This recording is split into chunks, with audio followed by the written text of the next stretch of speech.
Selamat Tahun Baru. Tanpa terasa kita sudah memasuki tahun baru. Kita percaya kalau kita boleh memasuki tahun baru ini bukanlah semata-mata karena kelebihan dan kemampuan kita, tetapi karena anugerah Tuhan yang menghantarkan kita memasuki tahun 2023. Dalam setiap memasuki tahun baru, saya selalu gambarkan ibarat seseorang yang menaiki tangga. Tangga demi tangga kita lalui, tangga pertama, kedua, dan ketiga. Mungkin ada usaha keras dan berjerih juang.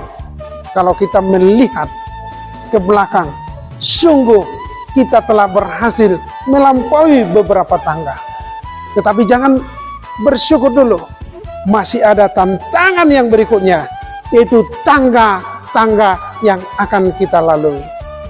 Maka demikianlah juga di tahun 2023 ini masih banyak yang harus kita lakukan dan kerjakan. Percaya Tuhan menolong, Tuhan menyertai kita dalam menjalani 2023 ini. Saya Preses HKBP Distrik 28 Deboskap menyampaikan selamat tahun baru untuk kita semua.